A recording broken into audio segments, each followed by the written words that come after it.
Assalamualaikum warahmatullahi wabarakatuh. Saya Windy Oktavia Ramadhani dari PPEC. Di sini saya akan menjawab soal-soal dari mata kuliah dasar-dasar pendidikan.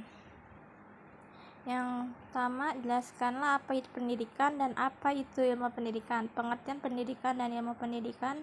Pendidikan adalah usaha sadar dan rencana untuk mewujudkan suasana belajar dan proses pembelajaran agar peserta didik secara aktif mengembangkan potensi dirinya untuk memiliki kekuatan spiritual, keagamaan, pengendalian diri, kepribadian, kecerdasan, akhlak mulia, serta keterampilan yang diperlukan dirinya dan masyarakat. Ilmu pendidikan adalah uraian secara sistematis dan ilmiah tentang bimbingan atau tuntunan pendidikan kepada anak-anak didik dalam perkembangannya agar ia tumbuh secara wajar, berpribudi baik sebagai anggota masyarakat yang hidup selaras dan seimbang dalam memenuhi kebutuhan hidupnya.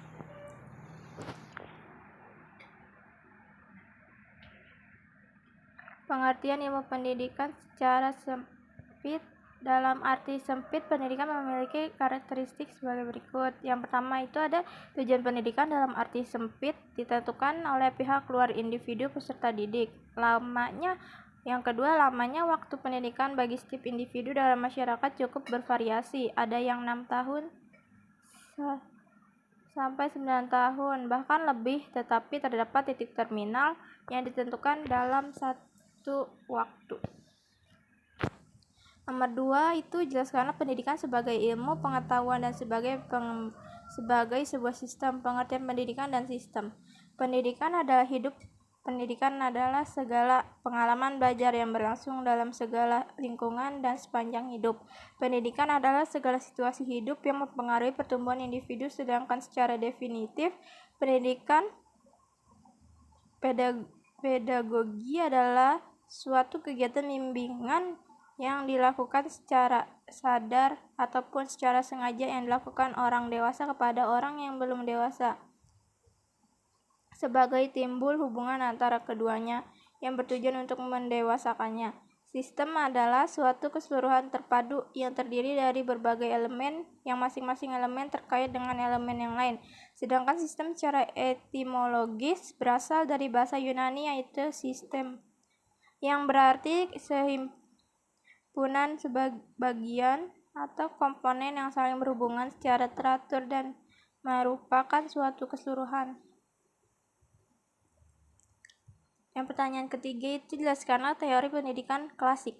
Pengertian teori pendidikan klasik atau classic education adalah asas yang berlandaskan pada sifat-sifat klasik seperti perennialisme, esensialisme, dan eksistensialisme, berfungsi untuk merumuskan bahwa sebuah pendidikan adalah ajang pewaris dan upaya pelestarian budaya. Dan yang pertanyaan keempat adalah jelaskanlah faktor-faktor pendidikan. Ada yang pertama itu faktor tujuan. Setiap kegiatan apapun bentuk dan jenisnya, dasar atau tidak dasar, selalu diharapkan kepada tujuan yang ingin dicapai. Bagaimanapun segala sesuatu atau usaha yang tidak mempunyai tujuan tidak akan mempunyai arti apa-apa. Dengan demikian, tujuan merupakan faktor yang sangat menentukan. Secara singkat dikatakan bahwa tujuan pendidikan nasional untuk mencerdaskan kehidupan bangsa dan mengembangkan manusia Indonesia seutuhnya.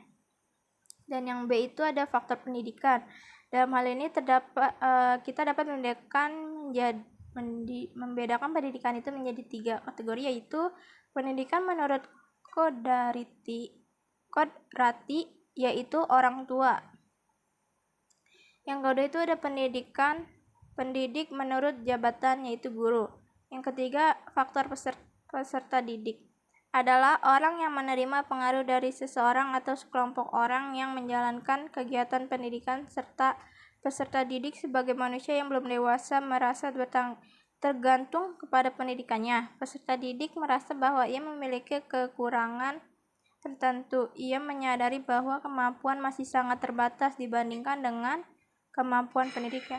Itu saja penjelasan dari saya. Assalamualaikum warahmatullahi wabarakatuh.